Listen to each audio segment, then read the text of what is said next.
الشیطان الرجیم بسم اللہ الرحمن الرحیم ان الذین کفروا سواء علیہم اانذرتهم ام لم تنذرهم لا یؤمنون ختم اللہ علی قلوبہم وعلی سمعہم وعلی ابصارہم غشاوہ ولہم عذاب عظیم۔ خوب سلسلہ کلام ہمارا سورہ مبارکہ بقرہ میں اوصاف متقین میں جاری تھا۔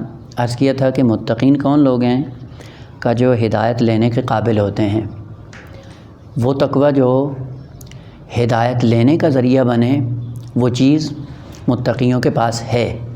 وہ یہیں سے پتہ چلتا ہے کہ ہدایت لینے کے لیے عنصر خاص تقوی ہے، عرض کیا تھا شروع میں بھی۔ اور اسی طرح ہدایت سے مانع اور رکاوٹ کون سی چیز ہے؟ کفر ہے۔ بس یہ آیت پہلی آیت کے لیے دلیل بن رہی ہے کہ کیوں متقین اولئک علی ھدی من ربہم کا، اس لیے کہ ان کے پاس تقوی ہے۔ تقوی ہدایت کا سبب بنتا ہے، ہدایت لے لیتے ہیں۔ اور کفار کیا ہے؟ کا کفر، چونکہ رکاوٹ ہے ہدایت سے، اور یہی کفر سبب بنتا ہے کہ ہدایت سے محروم ہو جاتے ہیں۔ البتہ عرض کیا تھا کہ اس آیت کے اندر کفر کون سا ہے؟ کفر بسیط نہیں ہے، کفر مرکب ہے، کفر عنادی ہے، کافر معاند، ہدایت سے محروم ہے۔ دیکھیں شروع میں آیت میں ہے کہ الف لام میم ذالک الکتاب لا ریب فیہ، کتاب کا تعارف کروایا۔ اس کے بعد کیا کہا؟ ھدی للمتقین، متقیوں کے لیے ہدایت ہے۔ اب جب کفار کی بات آ رہی ہے متقین کے مقابلے میں، تو آیت کیا ہونی چاہیے تھی کہ سواء علیہم اہدیتہم ام لم تہدہم لا یؤمنون، لیکن انداز بدل گیا ہے کہ سواء علیہم اانذرتہم ام لم تنذرہم، چونکہ ہدایت کیا تھی؟ متقین کے لیے تھی۔ وہ جب متقیوں کے لیے ہدایت ہے تو کفار کے لیے ہدایت نہیں ہے، یا کفار ہدایت سے محروم ہیں۔ خوب ہونا یہ چاہیے تھا آیت کے اندر، اس آیت کے سیاق میں، کہ جب ہدایت کی بات چل رہی ہے کہ ہدایت لینے کے لیے تقوی کی صلاحیت چاہیے، اور ہدایت سے محرومی کا سبب کیا ہے؟ کفر ہے۔ بس ہونا یہ چاہیے تھا آیت کے اندر سواء علیہم اہدیتہم ام لم تہدہم لا یؤمنون، لیکن انداز بدل گیا کہ سواء علیہم انذار کیوں ذکر ہوا ہے؟ یہیں سے پتہ چلتا ہے کہ آغا ہدایت کے 3 شعبے ہیں۔ ایک شعبہ جیسے بیان ہوگا اس کے بعد پتہ چل جائے گا کہ کیوں خالق کائنات نے انذار کو ذکر کیا۔ ایک ہے ہدایت انذاری، انذار سے، دوسری ہے ہدایت تبشیری، اور تیسری ہے ہدایت حبی۔ ان 3 کو اگر بیان کر دیا جائے تو واضح ہو جائے گا کہ قرآن نے اس کلمے کا انتخاب کیوں کیا ہے۔ خوب اجمالاً آپ کے ذہن میں ہے ہدایت کیا کیا تھا؟ معنی نقص کمال کا سفر، انسان ناقص ہے، اپنے نقص سے ہجرت کرتا ہے، کمال کی طرف گامزن ہو جاتا ہے، اسی ہجرت کو عربی میں ہدایت کہا جاتا ہے۔ البتہ کبھی ہدین مصدر کی صورت میں استعمال ہوتا ہے، اور کبھی ہدن بصورت اسم مصدر استعمال ہوتا ہے۔ پتہ ہے انشاءاللہ مصدر امر تدریجی پہ دلالت کرتا ہے، جبکہ اسم مصدر نتیجے اور ثمرے پہ دلالت کرتا ہے۔ پس ہدین مصدر ہے، ہدن کیا ہے؟ یہ اسی ہدین کا نتیجہ ہے۔ ہدین یعنی حرکت کرنا، حرکت کرنے کے نتیجے میں ایک جگہ پہ پہنچ جانا، جہاں پہ پہنچنے ہیں وہ ہوتا ہے کمال، اس کمال کو حاصل کر لینا کہلاتا ہے ہدایت۔ بس ہدایت اسم مصدر ہے، نتیجہ ہے آپ کے چلنے کا۔ بس جیسے انسان نقص سے ہجرت کر کے کمال کی طرف بڑھتا ہے، یہ کیا کہلاتا ہے؟ ہدی، اور جب پہنچ جاتا ہے تو کیا کہلاتا ہے؟ ہدایت۔ بس ہدن اسم مصدر ہے، مصدر نہیں ہے۔ خوب یہ متقی کون ہے کا جو نقص سے ہجرت کر کے کمال کی طرف بڑھتے ہیں، اور بڑھنے کے بعد اس کمال تک جب پہنچ جاتے ہیں، اس کمال کو ہدایت کہا جاتا ہے، اور اس کمال پر یہ مسلط ہوتے ہیں۔ وہ کمال ان کے لیے وصف بن جاتا ہے، وہ کمال ان کی ذات کا حصہ بن جاتا ہے۔ جیسے ہی ذات کا حصہ بنتا ہے، ذات کے ہمراہ ہوتا ہے، ذات سے الگ نہیں ہوتا ہے۔ اور وہ اوصاف جو انسان کی ذات کا حصہ بن جاتے ہیں، قیامت میں یہ ذات انہی اوصاف کے ساتھ منتقل ہوتی ہے، خود ہدایت بن جاتے ہیں۔ جیسے ہی خود ہدایت بنتے ہیں، اسی ہدایت کا چراغ ہی منتقل ہوتا ہے عالم قیامت میں۔ لیکن اگر یہ وصف انسانی نہ بنے، یعنی کبھی ہو اور کبھی یعنی ملکہ کی صورت نہ اپنائے، تو پھر کیا ہوتا ہے کہ یہ وصف چونکہ ذات کا حصہ نہیں بنا ہے، جب عالم قیامت میں یہ ذات منتقل ہوگی بدون وصف منتقل ہوگی، خوب جب ذات ہوگی بدون وصف، اب ذات کے اندر چونکہ کوئی کمال نہیں ہے لہذا ذات آسائش میں نہیں ہے. اسی لیے جو حدیث کے اندر آیا ہے کہ من حفظ من امتی 40 حدیثاً، 40 احادیث کو حفظ کرے تو کیا کرے گا خدا؟ بعثہ اللہ یوم القیامت فقیہا عالما، عالم اور فقیہ کی صورت میں خداوند عالم اس کو مبعوث کرے گا. خوب فقیہ کیسے معشور ہوگا؟ خوب ہم نے 40 حدیثیں رٹ لیں، رٹنے کے بعد ہم حافظ بن گئے. خوب جو بھی حافظ بن جائے گا چند ایک حدیث رٹ کے تو حافظ بن گئے، تو آپ قیامت کے لیے فقیہ معشور ہوگا؟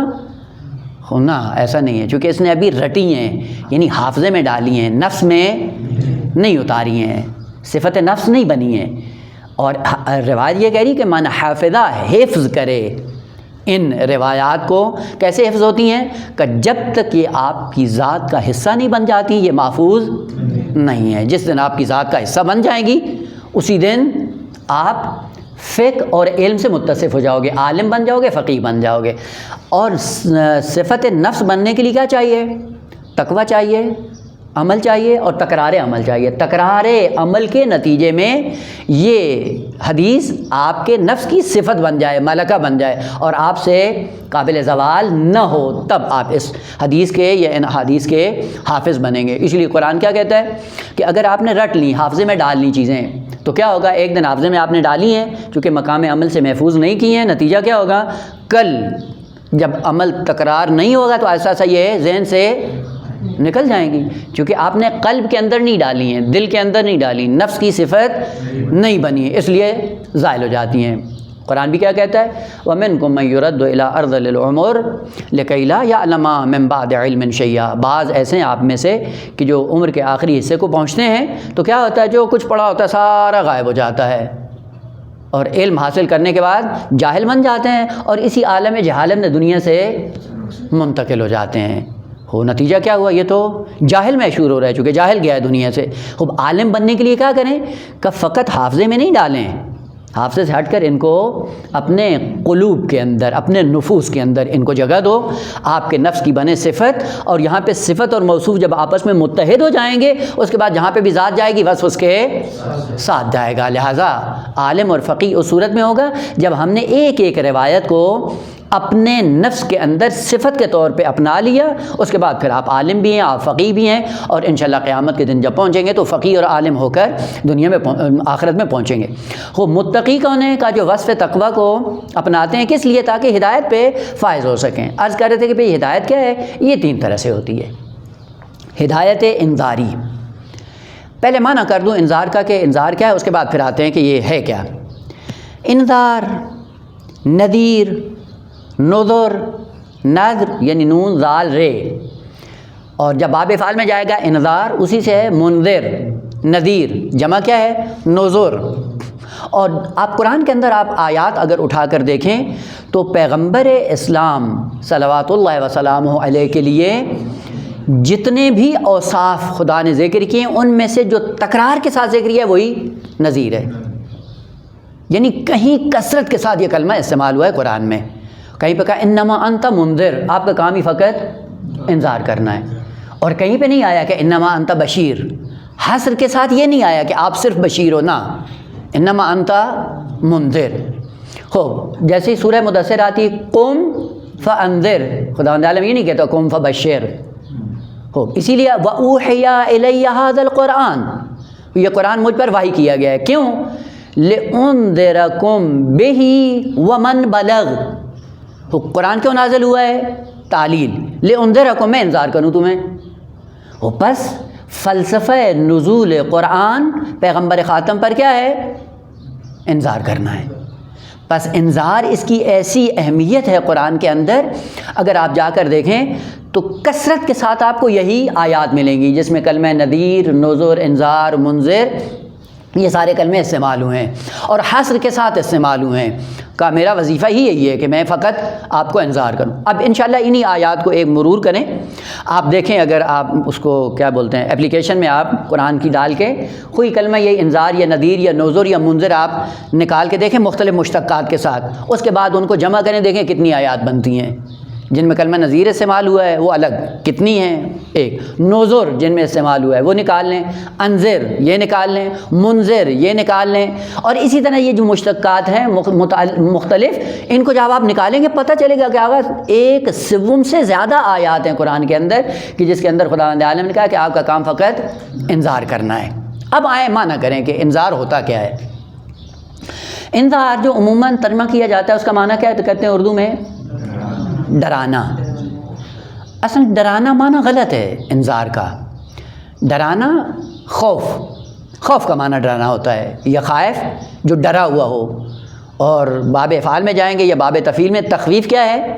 ڈرانا. ڈرانے کی خصوصیت کیا ہوتی ہے؟ بعض اوقات بعض لوگوں کو ڈراتے ہیں اور ڈرانے کے بعد کیا ہوتا ہے؟ ان کا اٹیک ہو جاتا ہے. ہوتا ہے بعد میں تاریکی میں یہ بدماشیاں کرتے ہیں بعض طلاب، وہ شوخی کی صورت میں بھی یا معاشرے میں بھی ہوتا ہے. وہ چھپ کے بیٹھے ہوتے ہیں اور اچانک جب سامنے آتا ہے تو ایک آواز نکالتے ہیں اور بیچارے کو اٹیک ہو جاتا ہے. یہ ڈرانا ہے. وہ انبیاء یوں تھے، یعنی قوموں کے اندر چھپ کے بیٹھے رہتے تھے، جیسے ہی آتے تھے تو ان پہ برس پڑتے تھے. یہ نہیں ہے، یہ ڈرانا یہ معنی غلط ہے. خوب بعض کلمات بیٹا انشاءاللہ دیکھیں جیسے جیسے آئیں گے، اگر کلمات کی حقیقت معلوم ہو جائے وہیں سے معصومین کا مقام خود بخود واضح ہو جاتا ہے. لہٰذا لمبی چوڑی عقائد کی باتیں کرنے کی ضرورت نہیں ہوتی. ان میں سے ایک کلمہ ہے انذار. انذار کا معنی کیا ہوتا ہے؟ اگر آپ لغت میں ڈکشنری میں جائیں تو وہاں پہ انہوں نے ذکر کیا ہے کہ الاعلام مع التخفیف، یعنی اعلام آگہی. بس انذار کا معنی آگاہی ہے نہ ڈرانا ہے. تخویف یعنی خطرات. اعلام خطر کہتے ہیں نا فارسی میں بھی، وہ عربی میں بھی بتا. اعلام الخطر یعنی خطرے سے آگاہ کرنا اور ہوشدار آسن تم. بس انذار کا معنی کیا ہوتا ہے؟ خطرات سے آگاہی. لیکن کون سے خطرات، کون سی مشکلات، کون سے موانع، کون سی رکاوٹیں کا جو آپ کو مستقبل میں پیش آنے والی ہیں ان کو قبل از وقت آپ کو بتا دیا جاتا ہے. بس انذار کا معنی ہوتا ہے کہ بشر کو، چونکہ بشر مسافر ہے اور مسافر کو سفر کے اندر کئی ایک مشکلات کا سامنا ہوگا، اگر ان مشکلات کا اس کو قبل از سفر علم نہ ہوا اپنے سفر کو جاری نہیں رکھ سکتا ہے. لہٰذا انسان مسافر کو سفر میں آنے والے خطرات جو پیش آئیں گے ان خطرات کو سفر کرنے سے پہلے آگاہ کر دیا جائے. خوب آگاہی کا نتیجہ کیا ہوگا کہ اگر آگاہ کیا تو نتیجہ یہ ہوگا کہ تیاری کے ساتھ، آمادگی کے ساتھ، زاد راہ کے ساتھ اپنے سفر کو جاری رکھے گا. مثلا ابھی آپ جاتے ہیں، چھوٹا سا سفر آپ جاتے ہیں کربلا زیارت کے لیے، تو کیا کرتے ہیں؟ وہ اب ظاہر سی بات ہے جو وہاں پہ آپ کو مشکلات آنے والی ہیں وہ قبل از وقت آپ کو بتا دی جاتی ہیں. آپ تیاری کرتے ہو، تیاری کرنے کے بعد آپ اپنے سفر کو جاری رکھتے ہو. پھر کیا ہوتا ہے؟ سفر آپ کا آسانی سے طے ہو جاتا ہے. اور ایک انسان کو یہیں سے کہیں کہ اٹھ کے چلے جاؤ، اس کو نہیں بتاؤ کہ بارڈر پہ پاسپورٹ لیں گے، ویزا لیں گے، فلاں لیں گے، منہ اٹھا کے وہاں پہ چلا جائے کچھ بھی نہیں ہے تو کیا ہوگا؟ وہ روک لیں گے. اس کا مطلب ہے کہ جو خطرات تھے اس بیچارے کو معلوم نہیں تھے، ایسے ہی منہ اٹھا کے چلا گیا. نتیجہ یہ ہو کہ اب اس میں دوران سفر اس کو روک لیا، مشکل پیش آئی ہے. اس مشکل کو اگر قبل از وقت بتا دیا جائے اس کو عربی میں انذار کہا جاتا ہے. بس انبیاء کیا تھے؟ سارے کے سارے منذر تھے. خوب سفر کون سا ہے؟ سفر مادی نہیں ہے. سفر کون سا ہے؟ سفر معنوی ہے. خوب سفر معنوی میں کہاں تک جانا ہے؟ آپ کو خدا تک جانا ہے. خدا تک جانے کے لیے کن ادوار سے آپ کو گزرنا ہے؟ عالم مادہ سے گزرنا ہے، عالم برزخ سے آپ کو گزرنا ہے، عالم محشر سے آپ کو گزرنا ہے، بہشت و جہنم سے گزرنا ہے، اور اس کے بعد منزل ہے لقاء اللہ کی. یہ سفر کتنا ہے؟ بہت طولانی. خوب اس سفر میں کون سے خطرات ہیں آپ کو پتہ ہے؟ معلوم نہیں ہے. خوب ان خطرات کو قبل از وقت معصوم بیان کر دیتا ہے. خوب پھر ہم عقائد میں بات کرتے ہیں کہ معصوم کو غیب کا علم ہے یا نہیں ہے. کتنی بھونڈی حرکت ہے اور کتنا بھونڈا سوال ہے. خوب ہم غیب کو کہاں کہتے ہیں؟ عالم مادہ کے اندر کہ دیوار کے پیچھے ہے یا کوئی چیز نہیں ہے. وہ یہ غیب نہیں ہے بیٹا. پہلے بھی عرض کیا تھا کہ اگر دیوار کی اس چیز پڑی ہے تو یہ غیب نہیں ہے. فرق کیا ہے کہ دربار میں بیچ میں دیوار معنی بن گئی ہے. خوب جو ادھر دیوار کے اس طرف بیٹھا ہوا ہے اس کو معلوم ہے یا نہیں ہے؟ معلوم ہے نا؟ خوب آپ کو کیوں معلوم نہیں؟ چونکہ آپ کے لیے دیوار یہ معنی بن گئی، رکاوٹ بن گئی. اس کو غیب نہیں کہتے ہیں. یہ غیب کیا ہے؟ اس کو کہا جاتا ہے کہ غیب نسبی ہے. غیب نسبی سے مطلب کیا ہے؟ یعنی عالم مادہ معنی بنتا ہے اور عالم مادہ کے نتیجے میں آپ کو ایک چیز نظر نہیں آتی. خوب آپ کو نظر نہیں آ رہی، لیکن جو اس پار بیٹھا ہے اس کو نظر آ رہی ہے نہیں آ رہی؟ اس کو نظر آ رہی. بس اس کو جب نظر آ رہی ہے، تم یہ کمال سمجھتے ہو معصومین کا کہ دیوار کے اس طرف اس کو پتہ ہے یا نہیں ہے، تمہارے گھر میں دال ہے یا نہیں ہے، تمہارے گھر میں چاول پڑا ہے یا نہیں پڑا ہے. یہ غیب نہیں ہے. یہ کیا ہے؟ یہ امور نسبی ہیں جس کا تعلق عالم مادہ سے ہے. عالم مادہ کی معلومات رکھنا کمال نہیں ہے. خود مثلا آپ اس کمرے میں بیٹھے ہیں، آپ کو کمرے کی ساری چیزیں معلوم ہیں، خود جو کمرے سے باہر بیٹھا ہے اس کو معلوم نہیں. اب معصوم سے پوچھو، معصوم کا کمال کیا ہے کہ کمرے کی چیزیں بتا دیتا ہے. خوب آپ میں اور معصوم میں کیا فرق ہے؟ آپ کو بھی پتہ ہے، معصوم کو بھی پتہ ہے. بس اس نقطے میں آپ اور معصوم کے ساتھ شریک ہو گئے یا نہیں ہو گئے؟ تو پھر معصوم کی کیا فضیلت ہے؟ اصلاً مورد بحث ہی خلط کر دیتے ہیں، جس کا نتیجہ کیا ہوتا ہے؟ ایسا ذات معصومین کے بارے میں انسان بدبین ہو جاتا ہے، بدگمان ہو جاتا ہے کہ یہ چیزیں ہیں یا نہیں ہیں. کہ یہ چیزیں اصل معیار نہیں ہیں. اگر پتہ بھی ہو تو کیا ہوگا؟ تو کوئی فرق نہیں پڑتا. نہیں پتہ تو کیا ہوگا؟ کوئی مشکل نہیں ہوگی. البتہ یہ جانتے ہیں یا نہیں جانتے ہیں؟ وہ قطعاً جانتے ہیں، چونکہ عالم مادہ ان کے لیے رکاوٹ نہیں ہے. یہ اس کو معلوم نہیں ہوتا ہے جس کے لیے عالم مادہ رکاوٹ بنتا ہے، اور جس کے لیے عالم مادہ رکاوٹ نہیں ہے. جو ماورائے مادہ ہے، عالم مادہ، اس کے لیے معنی اور رکاوٹ بننے کی حیثیت نہیں. اور یہی وجہ تھی، آپ جا کر دیکھیں معصومین کے لیے کہ ان کے چاہنے والے دنیا کے کسی کونے میں ہوتے تھے اور وہ دنیا کے کسی کونے میں ہوتے. جیسے ہی سامنے آتے تھے معصوم، قبل از یہ کہ اپنا اظہار ما فی الضمیر کریں، معصوم خود بتا دیتے تھے کہ تم کس لیے آئے ہو، تم نے کیا کیا ہے، یا تم نے وہاں پہ کون سے اعمال انجام دیے ہیں. کیوں؟ چونکہ عالم مادہ ان کے لیے رکاوٹ نہیں ہے. یہ غیب نہیں ہے. پھر غیب کیا ہے؟ کہ غیب عالم شہادت کے مقابلے میں ہے. عالم الغیب و شہادت کے مقابلے میں عالم غیب ہے، جس سے ایک ذات عالم ہوتی. اس لیے خدا کے اوصاف میں سے کہ عالم الغیب و شہادت، غیب سے بھی آگہی ہے خدا کو، شہادت سے بھی آگہی ہے. شہادت کیا ہے؟ عالم مادہ. اس کو شہادت کیوں کہتے ہیں؟ چونکہ حواس خمسہ کے ذریعے قابل ادراک ہے، اس لیے اس کو عالم شہادت کہا جاتا ہے. اور عالم غیب جو اس کے مقابلے میں ہے، وہ کیا ہے؟ کہ حواس خمسہ سے قابل ادراک نہیں ہوتا. معصوم کیا ہوتا ہے؟ کہ عالم غیب سے آگاہ ہوتا ہے. نہ فقط عالم شہادت میں تم ان کو منحصر کر کے پھر عقائد کی باتیں کرنا شروع کر دو. ایک ثابت کرتا ہے، ایک رد کرتا ہے. ایک کہتا ہے کہ اگر وہ غیب کا علم ہو گیا تو یہ شرک ہے، دوسرا کہتا ہے نہ ہوا تو کہتا ہے یہ مقصر ہے. کیا کرے آدمی بیچ میں؟ بالآخر غالی ہے یہ مقصر؟ معلوم نہیں ہے بیچارے کو. بس عالم شہادت کی خبروں کو حاصل کرنا یہ علم غیب نہیں ہے. یہ عالم شہادت کی اخبار کو بتا دینا، یہ عالم شہادت کی ہی خبریں ہیں، عالم غیب نہیں ہے. عالم غیب کیا ہے؟ جو اس عالم سے ماورا ہے. اس عالم کے حالات سے اگر کسی شخص کو آگہی ہو جائے اور اس عالم کے خطرات سے آگاہ ہو جائے اور قبل از وقت بشریت کو بتا دے، اس شخص کو کہا جاتا ہے منذر. بس کلمہ منذر اپنے اندر کون سی چیز لیے ہوئے ہے؟ کہ غیب کو جانتا ہے. یہ تم فقط عالم شہادت میں منحصر ہو. وہ تمہیں غیب کی خبریں دیتا ہے کہ عالم قبر میں تمہارے ساتھ کیا ہونے والا ہے، عالم برزخ میں تمہارے ساتھ کیا ہونے والا ہے، عالم معاشر میں کس عالم میں تمہیں جانا ہے، عالم قیامت میں کس عالم میں تمہیں پہنچنا ہے، کون سی صورتیں اپنا کر جاؤ تاکہ وہاں پہ محفوظ رہو، ذلت کا شکار نہ ہو. خوب جو اس عالم پہ نگاہ رکھتا ہے اور بالعیان دیکھ رہا ہوتا ہے ان خطرات کو، ان موانع کو، اور قبل از وقت آ کر بشر کو بتا دیتا ہے، اسے کہا جاتا ہے منذر. بس اگر کلمہ منذر کا صحیح معنی انسان کو معلوم ہو جائے، پتہ چلتا ہے کہ آگے ان کی دسترس عالم غیب پر ہے، اور عالم غیب کی دسترسی قبل از وقت پوری بشریت کو بتا دی جاتی ہے کہ بھائی یہ سفر ہے تیرا، اس سفر میں ان خطرات سے آپ کو دوچار ہونا پڑے گا، لہذا قبل از وقت تیاری کے ساتھ یہاں سے نکلو. جب وہاں پہ پہنچو تو وہاں پہ آپ کو کوئی کسی قسم کی پریشانی نہ. اب اس کے لیے خطرات سارے انبیاء نے ذکر کیے ہیں. اس کا مطلب سارے انبیاء کو عالم غیب پہ دسترسی تھی، اسی لیے اپنی امتوں کو قبل از وقت اس سفر کے خطرات سے آگاہ کرتے تھے.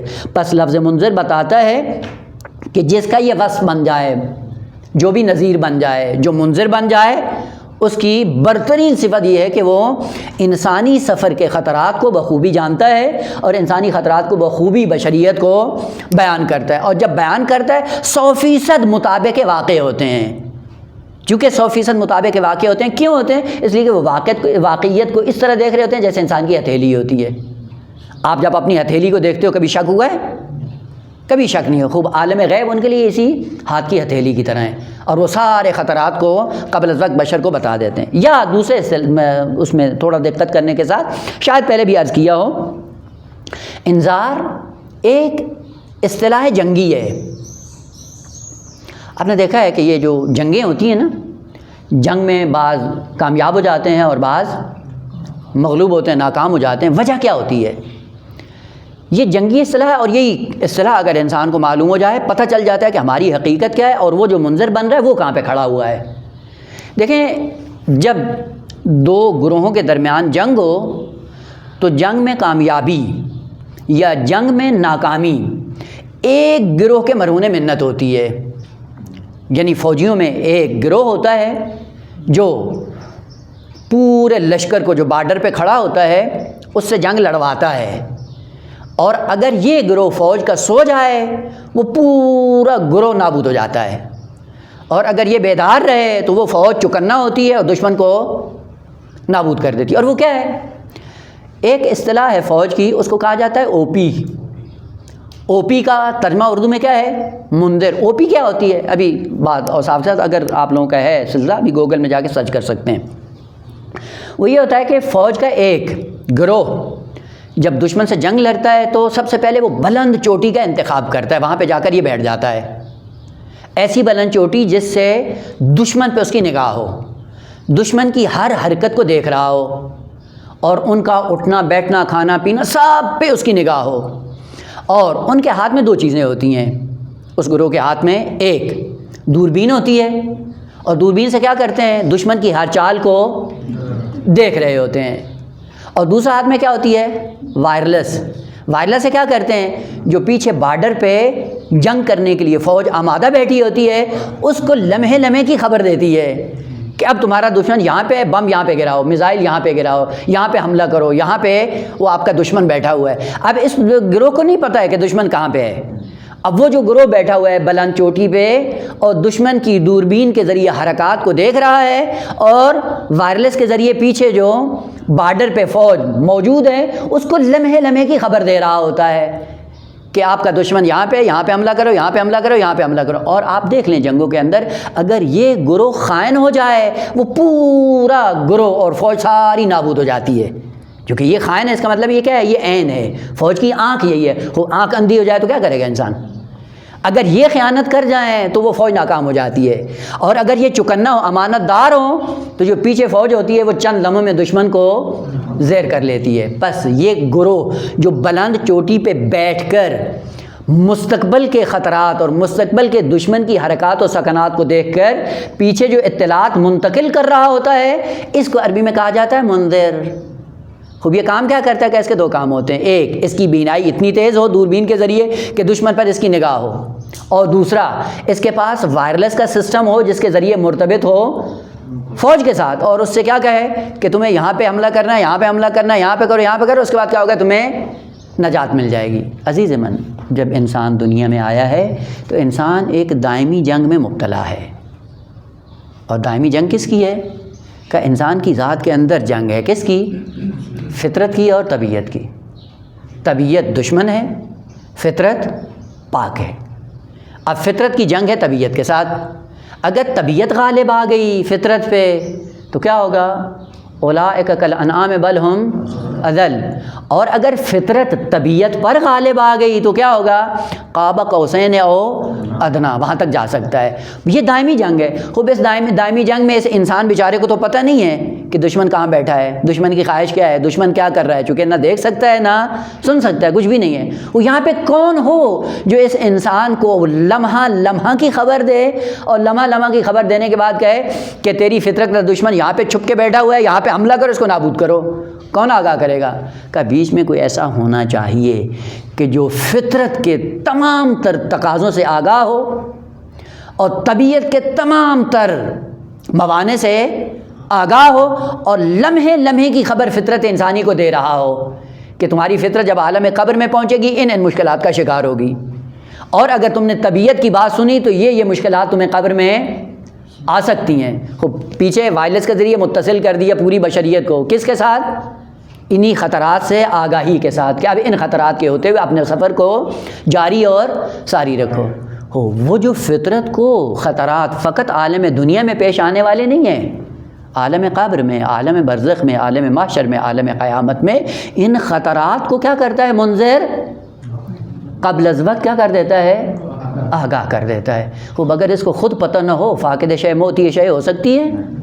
خوب عالم قبر کو اگر دیکھا نہیں ہے بالعیان، کیسے بتائے گا کہ یہ خطرہ ہے، یہ خطرہ ہے، یہ خطرہ ہے، یہ رکاوٹ ہے؟ کیسے بتائے گا؟ عالم برزخ کے حالات کا اگر اس کو پتہ نہیں ہے، بالعیان نہیں دیکھتا ہے، تو کیسے بتائے گا اس پوری بشریت کو؟ اگر عالم محشر کے میدان کو بالعیان اس منظر نے نہیں دیکھا ہے، کیسے بشریت کو بتائے گا؟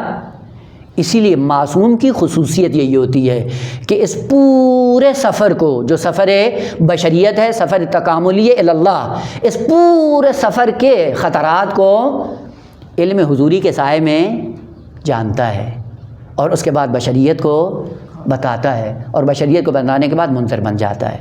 پس ہدایت انذاری کیا ہے؟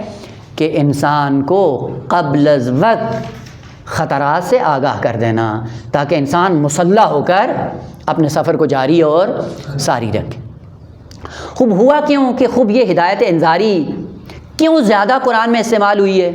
خوب باقی دو قسمیں جب بیان ہوں گی تو اس کا فلسفہ خود بخود واضح ہو جائے گا، اور وہ یہ ہے کہ آقا بشریت جتنی کی جتنی ہے، آپ اس میں جا کر دیکھیں، ان کے 3 گروہ ہیں بشریت کے۔ البتہ یہ مطلب کئی دفعہ تکرار ہوا ہے، لیکن ہر بار تکرار میں کوئی خاص مطلب ہے جس کے پیش نظر اس کو تکرار کیا جاتا ہے، اور وہ یہ کہ آقا اگر آپ ہدایت پہ لانا چاہتے ہیں بشریت کو، تو اکثریت بشریت ایسی نہیں ہے جو تبشیر کے سائے میں صراط مستقیم پہ چلے، اور اکثریت ایسی نہیں ہے جو محبت کے سائے میں صراط مستقیم پہ چلے۔ اکثریت بشریت کی ایسی ہے جو انذار کے سائے میں چلتی ہے، چونکہ اکثریت بشریت ایسی ہے جو انذار کے سائے میں اس سفر کو طے کرتی ہے، اس لیے ساری آیات کو اگر آپ دیکھیں ان میں سے کثرت کے ساتھ آپ کو انذار کی آیات ملیں گی۔ کیوں؟ چونکہ کثرت انسانی اسی مطلب میں پوشیدہ ہے کہ جب تک انذار ہو یہ چلتا ہے، انذار نہ ہو تو یہ کثرت بشریت انذار سے زیادہ ملموس ہے۔ احسن، اس لیے آیات قرآن کی بہت زیادہ ہیں۔ مثال عرض کروں، ایک دفعہ یہ ہوتا ہے کہ آپ کو کہا جاتا نماز پڑھو، کیوں بھی؟ کہا حورالعین دیں گے، وہ کہتا جا جانا مجھے نہیں چاہیے حورالعین، ہے یا نہیں ہے؟ وہ بس تبشیر نے اتنا اثر اور ہے بھی سی۔ آپ جا کر لوگوں سے سوال کریں، اکثر یہی جواب دیتے ہیں جب ان کو کہو نماز پڑھو یہ ملے گا، یہ کہتے ہیں آگے نہیں چاہیے ہمیں، کیا چاہیے؟ کیوں کہتے ہیں ایسے؟ کیوں اپنے آپ کو کہتا ہوں مجھے نہیں چاہیے ایسے؟ ادھر سے کہا جاتا ہے او بھائی مسئلہ حورالعین کا نہیں ہے، مسئلہ جہنم کا ہے، وہاں پہ ذلیل و خوار ہو جاؤ گے۔ اب کیا ہوتا ہے؟ چونک جاتا ہے۔ بس اکثریت بشریت تبشیر کے سائے میں نہیں آتی ہے صراط مستقیم پہ، کس کے سائے میں آتی ہے؟ انذار کے سائے میں۔ شراب کی لذت سے میں کیوں اپنے آپ کو محروم کروں؟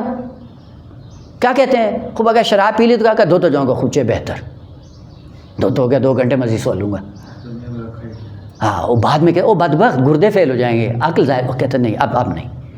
بس انذار زیادہ سازگار ہے بشر کو کس پہ لانے کے لیے، اور یہی سے پتہ چلتا ہے کہ آقا انذار حقیقتاً ایسے انسان کو کہا جاتا ہے، کیا جاتا ہے کہ جس کی معرفت انتہائی کم ترین ہو، وَإِلَّا انذار فطرت پاک کے ساتھ سازگار نہیں ہے۔ فطرت پاک سے مراد کیا ہے؟ بس ہم دیکھیں نا، حیوانوں کو ہانکنے کا ایک طریقہ ہوتا ہے، وہ کیا ہوتا ہے؟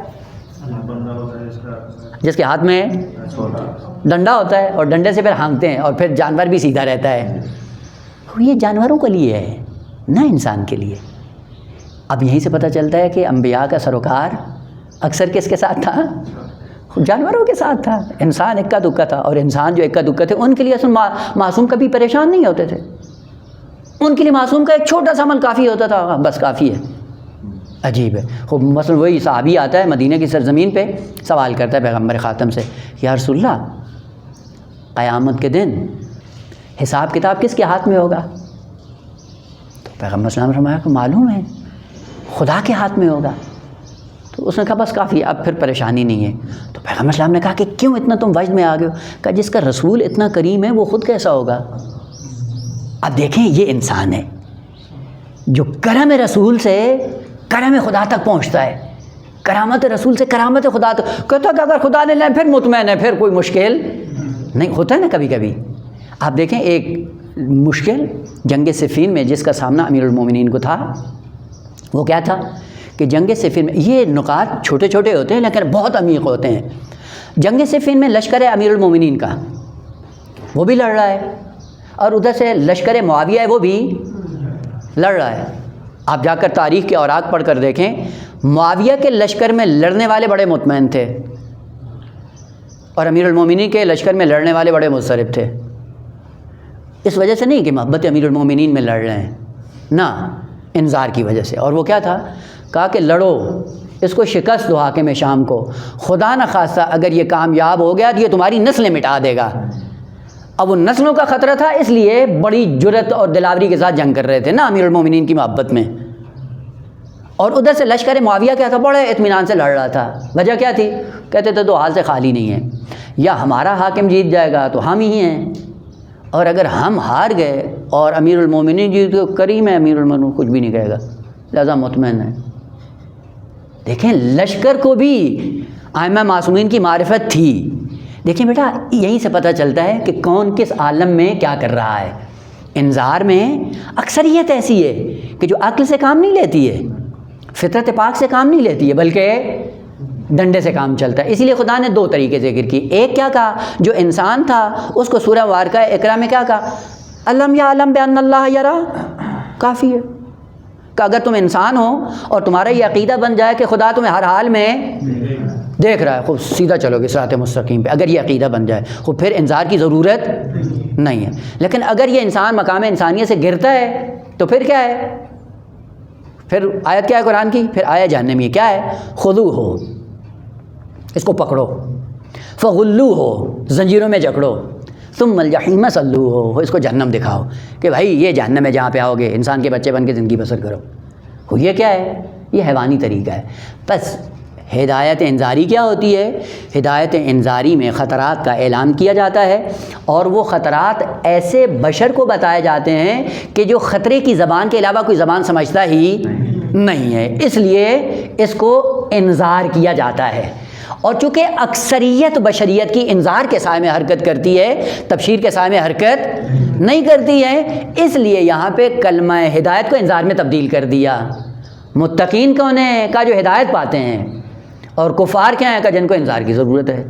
اس کا مطلب ہے اکثریت ایسی ہے جو انذار کے سائے میں حرکت کرتی ہے. اسی لیے خدا نے کلمہ ہدایت کا کلمہ بدل کر کیا کر دیا ہے, انذار کر دیا. کیا کہا, سواء علیہم انذرتہم ام لم تنذرہم لا یؤمنون, انذار کرو یا نہ کرو. چونکہ بعض ایسے پھر فطرت کے اعتبار سے گر جاتے ہیں اور پلید بن جاتے ہیں کہ پھر ان پہ انذار کرنا نہ کرنا دونوں برابر ہو جاتا ہے. اس لیے خداوند عالم نے یہاں پہ لفظ ہدایت کا استعمال نہیں کیا, بلکہ ہدایت کو منحصر کیا انذار میں, اور انذار کا کلمہ استعمال کر کے دو تعبیریں استعمال کی, سواء علیہم انذرتہم ام لم تنذرہم. یہی انذار کیا ہے, کہ یہی انذار ہدایت کا دوسرا پہلو ہے, یہی انذار ہدایت کا دوسرا رخ ہے. پس ہدایت کو کلمہ بدل کر انذار کیوں کہا, چاہے 90% انسانیت ایسی ہے جو انذار کے سائے میں صراط مستقیم پہ چلتی ہے. لیکن یہی پہ ذکر کیا کہ کافر کون ہے, کہا یہ ایسا معاند ہے, بدتر ہے, کہ جس پہ حتیٰ انذار بھی اثر, تبشیر تو کرتا ہے نہیں کرتا وہ الگ بات ہے, اس پہ انذار بھی اثر نہیں کرتا ہے. خوب انذار کرو یا نہ کرو کیا ہے, برابر ہے. دوسرا پس ہدایت انذاری کیا ہے, ہدایت انذاری جو اکثریت بشریت کے لیے کارساز ہوتی ہے. اسی لیے انبیاء کے برجستہ ترین اوصاف میں سے انذار تھا. تمام انبیاء انذار کرتے تھے. کیوں کرتے تھے, چونکہ اکا دکا انسان ایسا تھا کہ جو تبشیر کے سائے میں آئے یا حب اور محبت کے سائے میں صراط مستقیم پہ آئے, کہ انشاءاللہ بعد میں اس کو بیان کروں گا کہ ہدایت تبشیری کیا ہے. یہیں پہ رک کر کیوں کفار ہدایت سے محروم ہیں, کا کفر انادی کی وجہ سے. کفر انادی اس باعث بنا کہ ہدایت سے محروم ہو گئے. اس لیے پیغمبر کو خطاب ہوا, سواء علیہم انذرتہم ام لم تنذرہم, انذار کرو یا نہ کرو. کیا ہوگا, نتیجہ کہ لا یؤمنون, کبھی بھی یہ ایمان میں آنے والے نہیں ہیں. دیکھیں عزیزان، اس کے لیے ایک اور کلمہ جو قرآن نے ذکر کیا ہے، خود کہتے ہیں یہی کفار معاند، سواء علینا اوعظت ام لم تکن من الواعظین، واز کرو ہمیں یا نہ کرو، ہم تبدیل ہونے والے نہیں ہیں۔ خوب، یہ آیت میں ایڈریس بتا دوں کہ کہاں پہ ہے، انشاءاللہ بعد میں جا کر آپ دیکھ سکتے۔ قالو، کفار نے کیا کہا؟ سورہ مبارکہ شعراء آیت نمبر 136، شعراء، اور یہ دوسری بڑی صورت ہے قرآن کی جو سورہ بقرہ کے بعد ہے، اکثر نہیں پتہ ہوتا۔ پہلا بڑا سورہ قرآن کا سورہ بقرہ ہے، اور یہ دوسرا بڑا سورہ ہے قرآن کا سورہ شعراء۔ آیت نمبر 136 کیا کہتے ہیں؟ سواء، 136، قالو سواء، انہوں نے کیا کہا؟ سواء، برابر ہے، علینا، ہمارے لیے برابر ہے، کیا؟ اوعظت، آپ واز کرو، ام لم تکن من الواعظین، یا واز نہ کرو، کیا ہوگا؟ کوئی ہمارے اندر تبدیلی آنے والی نہیں۔ یعنی ہم اس نقطے پہ جا پہنچے ہیں کہ جہاں پہ واز ہمارے لیے کیا ہے؟ اب ہدایت کا سبب نہیں بنتا ہے واز۔ دیکھیں بیٹا، یہ بعض کلمات ہیں، ان کو بڑی دقت کے ساتھ دیکھیں۔ اکثر معنی ہمارے جو ذہنوں میں بیٹھے ہوئے ہیں وہ وہی بھیڑ چال کی طرح جو ہمارے ذہن میں بیٹھے ہوئے ہیں۔ واز کا معنی کیا ہے؟ وعد، واب عین توئے دوئے والا واز۔ خوب، واز کا معنی نصیحت۔ خوب، نصیحت خود قرآن نے استعمال کیا ہے، واز و نصیحت۔ اس طرح ابھی بتایا نا آپ نے، خوف اور اس کا انذار کا، خوف کا معنی بھی ڈرانا کہتا ہے اور انذار کا معنی بھی ڈرانا کہتا ہے۔ تو قرآن میں یہ دونوں آنے کی ضرورت نہیں تھا نا، اگر انذار کا معنی ڈرانا، خوف کا معنی ڈرانا، کہتا ہے کہ یہ دونوں قرآن میں آنا یہ لاؤ ہے، نہیں آ سکتا۔ آسن، اسی لیے کہہ رہا ہوں کہ ہر کلمے کا الگ الگ معنی ہے، پس واز الگ ہے، نصیحت الگ ہے۔ خوب، واز کس کو کہتے ہیں؟ خوب، ہم نے بنا دیا اردو میں، واز کیا ہے جی؟ نصیحت ہے۔ خوب، نصیحت کرو جی، اب وہ کیا کرو؟ وہ ہے امیر المومنین کا خطبہ، نہج البلاغہ میں پڑھ کر دیکھیں، اسی نصیحت کو جب ذکر کریں گے آ جائے گا۔ امام علیہ السلام حقوق بیان کرتے ہیں، کس کے؟ امام کے حقوق امت پر، امت کے حقوق امام پر۔ وہاں پہ معصوم فرماتے ہیں کہ امام کا امت پر حق یہ ہے النصیحۃ لہم، ان کو نصیحت کرے، اور امت کا حق کیا ہے امام پر؟ النصیحۃ لہ، کہ وہ امام کو نصیحت کرے۔ ہو، یہ کیسا امام ہے کہ جو ٹیڑھا جا رہا ہے؟ جس کو امت سیدھا کرے گی وہ امت کو کیا سیدھا کرے گا؟ خوب، اب کیا کرتے ہیں؟ امام ان کو نصیحت کرے اور امت پلٹ کر امام کا، یہ غلط ہے۔ نصیحت کا معنی یہ نہیں ہے، روکنا ٹوکنا نہیں ہے کہ یہ جو ٹیڑھا جا رہا ہے اس کو روکو ٹوکے کہ بھائی سیدھے چلو، یہ نہیں ہے نصیحت، یہ نہیں ہے۔ انشاءاللہ اپنے معنی پہ ابھی نصیحت کا معنی نہیں کرنا، واز کا معنی کرنا ہے کہ واز کس کو کہتے ہیں۔ اس لیے کہا قالوا سواء علینا، کیا کہا؟ برابر ہے ہمارے لیے، واز کرو یا نہ کرو، کیا یعنی ہم ہدایت یافتہ ہونے والے نہیں ہیں۔ خوب، واز کس کو کہتے ہیں؟ دیکھیں بیٹا، یہ کلمہ واو عین توئے دوئے کے ساتھ واز کس کو کہتے ہیں؟ بعض کلمات ایسے ہیں کہ جن کا تعلق معرفت سے ہے، عقل نظری سے ہے، یعنی پہچاننا ہے، آپ کو معنی معلوم کرنا ہے، حقیقت معلوم کرنی۔ حقیقت جب معلوم ہو جائے اس کے بعد آپ کی مرضی اس پہ عمل کرو یا نہ کرو۔ لیکن بعض ایسے حقائق ہیں جن کا تعلق عقل نظری سے نہیں ہے، ان کا عقل عملی سے ہے۔ بس بعض کلمات ایسے ہیں جن کا تعلق عقل عملی سے ہے۔ عقل عملی کیا کرتی ہے؟ عقل عملی یہ ابھی جملہ معترضہ کے طور پہ آپ ذہن میں رکھ لیں، انشاءاللہ جب بات آئے گی وہاں پہ تفصیل سے عرض کروں گا۔ اور وہ یہ ہے کہ انسان کے مختلف پہلو ہیں۔ ایک پہلو انسان کے اندر، اس کا نام کیا ہے؟ قلب۔ عرض کیا تھا ایک نفس ہے، دوسرا قلب ہے، تیسرا روح ہے، فؤاد ہے، عقل ہے۔ اب یہ بہت سے جنبے ہیں انسان کے لیے، ان میں سے ایک جنبہ ہے قلب۔ اور قلب کا خاصہ کیا ہوتا ہے؟ قلب کا خاصہ ہمیشہ کیا ہوتا ہے؟ عمل۔ بغیر عمل کے قلب کا اصل تصور ہی نہیں۔ اسی لیے قرآن کیا کہتا ہے کہ قیامت کے دن سب کے سب رسوا ہوں گے الا من اتی اللہ بقلب سلیم، جو قلب سلیم لے کر آئے گا اللہ کی بارگاہ میں، کہ وہ کیا ہے؟ وہم من فزع یومئذ آمنون، وہ محفوظ ہیں۔ بس قلب کا تعلق کس سے ہے؟ عمل سے۔ اب قلب کے اندر مختلف کیفیات طاری ہوتی ہیں مقام عمل میں، اور اس کی ایک وجہ کیا ہوتی ہے؟ مثلا فرض کریں آپ کسی کے درس میں بیٹھے، اس نے کوئی اچھی باتیں کی، آپ کا دل متاثر ہو گیا۔ جیسے دل متاثر ہوا، دل کیا ہو گیا ہے؟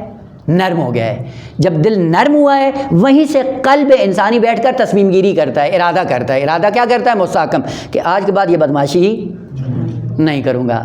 اس کا مطلب ہے کہ اس بات نے دل پہ اثر کیا ہے۔ اور دل نے تصمیم گیری کی، اور تصمیم گیری کرنے کے بعد اپنے آپ کو ارادہ مصمم کے ساتھ اپنے آپ کو آمادہ کر لیا کہ آج کے بعد یہ کام نہیں کرنا ہے۔ پس واعظ کیا ہوتا ہے؟ وہ کیفیت یا وہ چیز جو مستقیماً قلب انسانی کے اندر اثر انداز ہو، نہ فقط جس کا تعلق علم سے ہو، آگہی سے ہو۔ آگہی اور علم یہ خوب ہے، لیکن علم کبھی بھی انسان کو مقام عمل میں نہیں لاتا ہے۔ کون سی چیز ہے جو انسان کو میدان عمل میں لاتی ہے؟ قلب انسانی ہے۔ اگر وہ قلب خاشع ہو تو وہ انسان کو مقام عمل میں لاتا ہے۔ نماز شب میں کیوں نہیں آتے ہیں؟ اس لیے کہ دل مردہ ہے، دل خاشع نہیں ہے۔ اگر دل خاشع بن جائے، ممکن ہی نہیں کہ انسان نماز شب میں نہ آئے اور نماز شب کے مصلی پہ اپنے آپ کو حاضر نہ کرے۔ پس واعظ کا تعلق کس سے ہے؟ قلب انسانی سے ہے۔ اسی لیے کہا جاتا ہے واعظ کی پہلی خصوصیت یہ ہے کہ جو دل انسانی کو نرم کر دے۔ پس واعظ کا معنی ہے نرم کرنا، رقت پیدا کرنا، نرمی پیدا کرنا۔ کس چیز میں؟ کسی چیز میں۔ اور وہ کیا ہے؟ کہا قلوب انسانی کو دگرگون کرنا، قلوب انسانی کو چینج کرنا۔ جو بھی قلب انسانی میں مؤثر ہو، جو چیز بھی ہو، اسے واعظ کہا جاتا ہے۔ پس واعظ کون ہوتا ہے؟ واعظ وہ نہیں ہوتا جو دین کی معلومات حاصل کر کے ممبر سے شور مچا کے آ جائے، کہتے ہیں جی واعظ ہے۔ واعظ یہ نہیں ہے۔ واعظ کون ہوگا؟ کہ جب وہ زبان سے بات کرتا ہے سامنے والے کے دل میں اتارتا ہے، جب دل میں اتارتا ہے واعظ بنتا ہے۔ انہوں نے کیا کہا؟ خوب پیغمبر جیسا انسان بھی ہو کہ ہمارا دل کیا ہے کہ اس کے سارے راستے ہم نے بند کر دیے ہیں۔ تم جتنا بھی زور لگاتے رہو، دل میں کوئی چیز جانے والی نہیں ہو۔ واعظ کرو یا نہ کرو، نتیجہ کیا ہوگا؟ خوب ہم ہدایت یافتہ ہونے والے نہیں ہیں۔ بس جب انہوں نے یہ کہا اور ادھر سے خدا نے بھی اعلان کیا، دونوں باتیں ایک تھیں۔ سواء علیہم اانذرتہم ام لم تنذرہم، کیا ہے؟ لا یؤمنون، انذار کرو یا نہ کرو یہ ایمان لانے والے نہیں۔ انہوں نے کیا کہا؟ کہا کہ واعظ کرو یا نہ کرو ہم ایمان لانے والے نہیں۔ یہی سے دوسرا سوال کہ کیا انذار اور واعظ میں پھر کیا فرق ہے؟ ہوتا ہے نا کہ انذار کرو یا نہ کرو، کوئی تبدیلی خود کیا کہتے ہیں؟ واعظ کرو یا نہ کرو، کوئی تبدیلی آنے والی۔ ان دونوں میں کیا فرق ہے؟ یہی سے ہے کہ عزیزان من، انذار کا تعلق عقل نظری سے ہے۔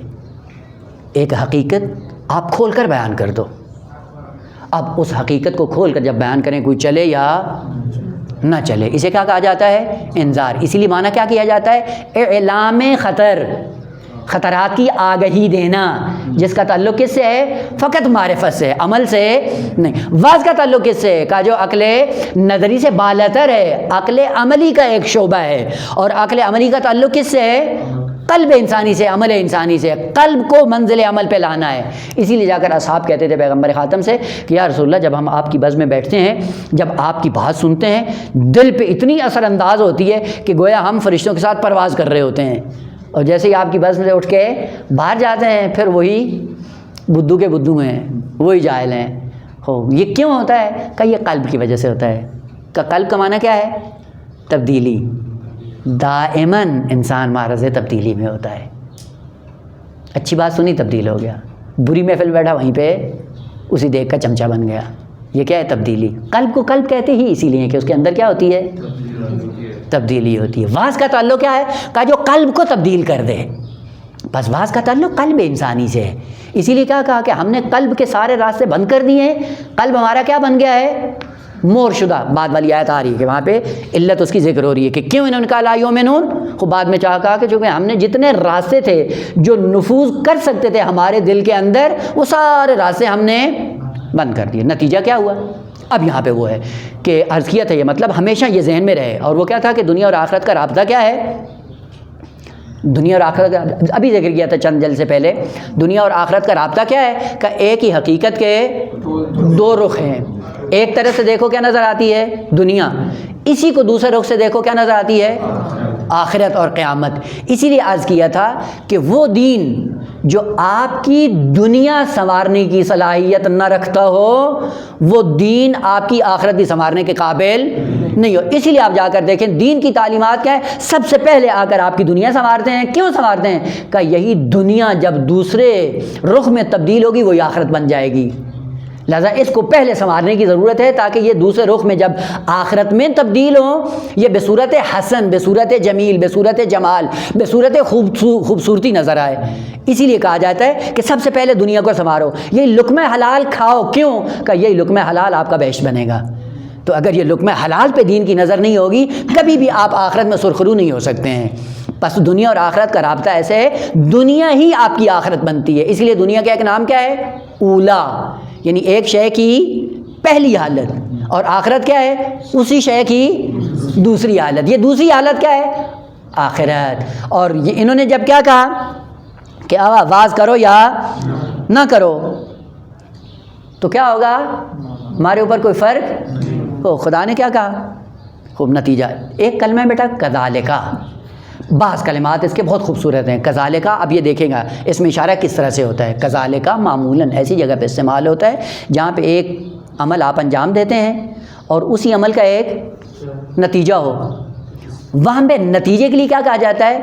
کذالک، یعنی یہ چیز کیا ہے؟ کہا یہ وہی ہے جو تم نے کی ہے، ہو بس پریشان ہونے کی ضرورت نہیں ہے۔ مثلاً قیامت کے دن پہنچیں گے تو کہیں گے لما حشرتنی اعمیٰ، کیوں نابینا معشور کیا؟ ہو وقت کن تو بصیرا، میں تو بینا تھا دنیا میں۔ ہو خدا نے کیا کہا؟ کذالک، یہ وہی حقیقت ہے، جس طرح دنیا میں تھے اسی طرح تم آخرت میں پہنچ گئے۔ کیا تھا؟ کذالک اتت کا آیاتنا، ہو یہ اسی کا نتیجہ، ہماری آیات تمہارے پاس آئیں، وہ نسی تھا، تم نے چھوڑ دیا، ان کو ترک کر دیا۔ کذالک الیوم تنسا، کذالک کیا؟ یعنی آج نابینا ہو، یعنی تم نے دنیا میں آیات الہی کو نہیں دیکھا تو نابینا تھے۔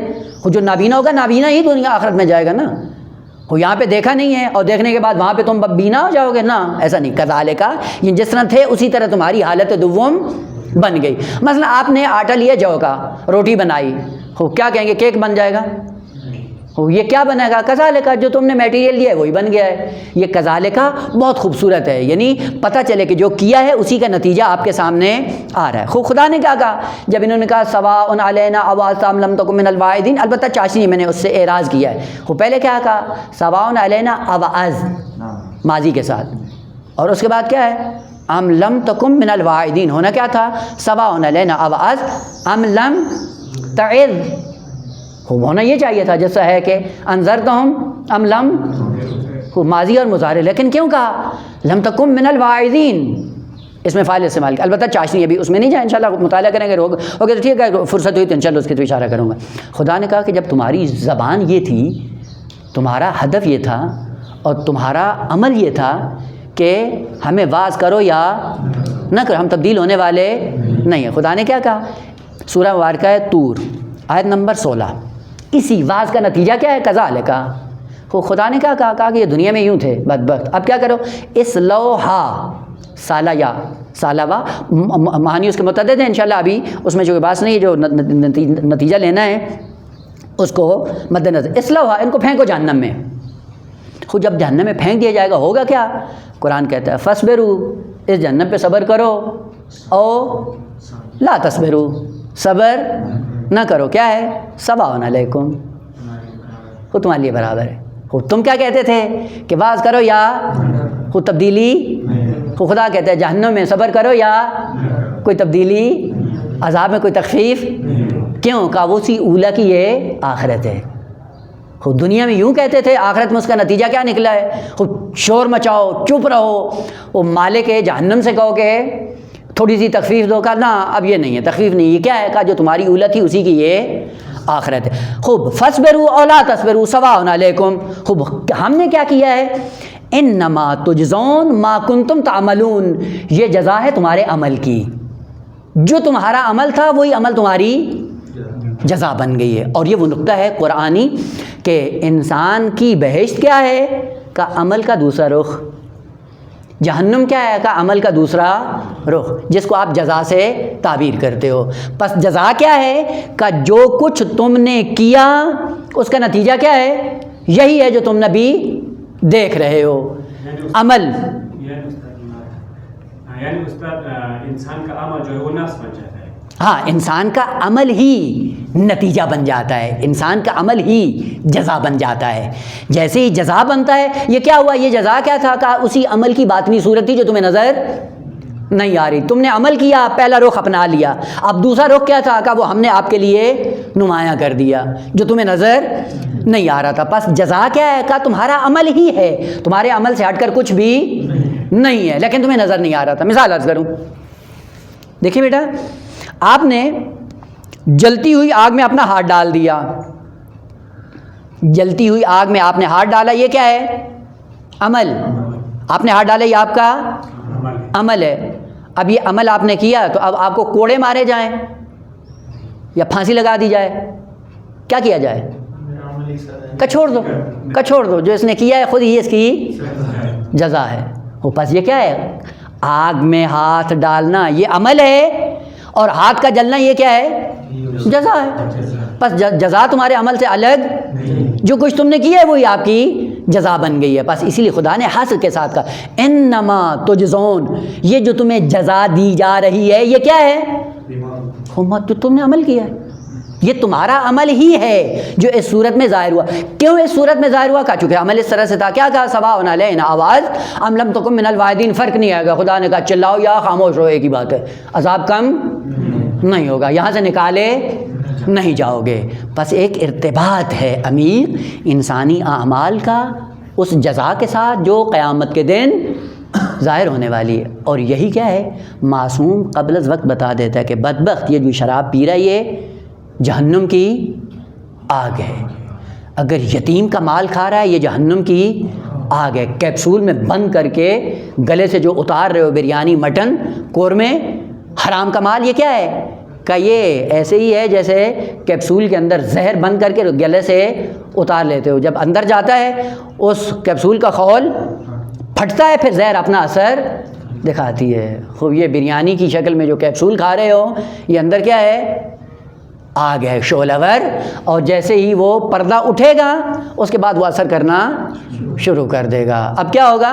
اب یہی ہے کہ جو تم نے عمل کیا تھا وہی تمہاری جزا بن گئی. خوب آئیں نتیجہ لیں کیا کہ ایک ہے ہدایت انذاری. ہدایت انذاری کیا ہے؟ کہ چونکہ اکثریت بشریت انذار کے سائے میں صراط مستقیم پہ چلتے ہیں, اس لیے قرآن کے اندر آیات انذاری بہت زیادہ ہیں. اور اسی سے فلسفہ بھی یا انحصار بھی جب آتا ہے کہ انما انت منذر, فقط آپ کا کام کیا ہے؟ انذار کرنا ہے. اس سے پتہ چلتا ہے کہ یہ حصر جو آئی ہے یا اتنا زیادہ کثرت کے ساتھ یہ جو کلمات آئے ہیں اس کی ایک وجہ یہ ہے کہ پوری بشریت میں اکثریت ایسی ہے جو انذار کے سائے میں انسان کے بچے بنتے ہیں. اگر انذار نہ ہو تو یہ طاغوت ہیں. خوب ان کی طاغوتیت کو لگام دینے کے لیے انذار کرنا ضروری ہے یا انذار کے بعد واعظ کرنا ضروری ہے. اب وہ دو شعبے کہ ایک ہدایت کیا ہے؟ تبشیری, اور ایک کیا ہے؟ حبی. وہ انشاءاللہ بعد میں ذکر کریں گے اور بعد میں نتیجہ لیں گے کہ یہ کیوں کہا انہوں نے سواء علینا انذرتہم یا سواء علینا اواذتم لم تکن من الواعدین. والحمد للہ رب العالمین.